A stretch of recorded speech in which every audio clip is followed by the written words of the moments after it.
This week, Great Britain and Northern Ireland are leaving the European Union in a move which may give our economy a huge boost or may backfire and cause a massive recession. And if I were a gambling man, I know where I'd be betting my money, whilst it's still worth something. But although the UK is leaving the EU, for many years another country has been trying to join, and that country is Turkey. Now, there are a number of issues with Turkey joining the European Union, chiefly that it's not part of Europe. The closest Turkey gets to being part of Europe is when it participates in the Eurovision Song Contest, and to be honest, Australia do that as well. Other issues, well, let's address the elephant in the room, that most countries in Europe are either secular or Christian, whereas Turkey is an Islamic country. And we know that when Christian and Islamic countries have differences, they usually escalate quickly, leading to suicide bombers and drone strikes. Turkey also has a diabolical human rights record. Apparently it's not uncommon for people to spend a year in prison before they find out what they've been arrested for. And also Turkey has virtually no women's rights. Now, sadly, over a third of Turkish women regularly experience domestic, physical and sexual assault. And that's not surprising, given that the president of Turkey, the man running the show, has said that women wanting equality are unnatural and that any woman with fewer than 3 children has not done her feminine duty. He sounds like a proper nut job with mummy issues. But life for some young Turkish women is about to get a whole lot worse with the introduction of a new law. And this will mean that if a man is caught having sex with an underage girl, and that type of man, we could use a lot of names for that, paedophile or pedophile if you're American, kiddie fiddler, nonce. Basically, if you've got an older man raping an underage girl, he can escape any form of prosecution provided that he marries her.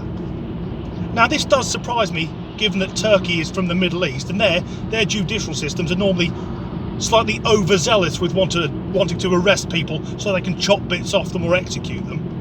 I can only assume that the price of a rope must have shot up, so they can't afford to hang them anymore.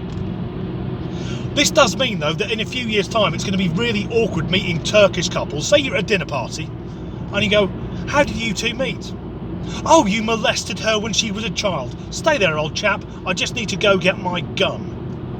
And what the lawmakers seem to have overlooked is the sick bastards who are into little girls. Well, he might marry her while she's young, but she's going to grow up, and then he'll lose interest. Now, we all know someone who's gone off, left his wife for a younger woman, but it's going to be awkward if his wife's still only 14 years old. And this is going on at a time when pedophiles are trying to rebrand themselves because they have an image problem, which is rightly deserved. So if you've got children, please pay attention just for a moment, because on social media, in particular Twitter, it is awash with people referring to themselves as MAPs, M-A-P. That stands for Minor Attracted Person. And on their profiles, they'll also have the letters AOA and a number. That stands for Age of Attraction and then the age of children that they're into, the sick fuckers.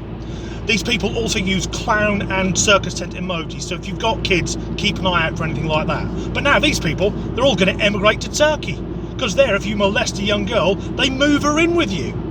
I'm sure before long there'll be scores of child brides making the way down the aisle whilst Gary Glitter's leader of the gang blares out on the PA. Do you remember that song? "Do you wanna be in my gang, my gang?" No, Gary, I really don't. Besides which, it's more of a ring than a gang. And this means that Turkey now has worse women's rights than Morocco, Tunisia or Palestine. Palestine, a country where the main activity is trying not to get shot by the Israelis. How has the world got to this? That the Middle East is trying to drag itself back into the Dark Ages.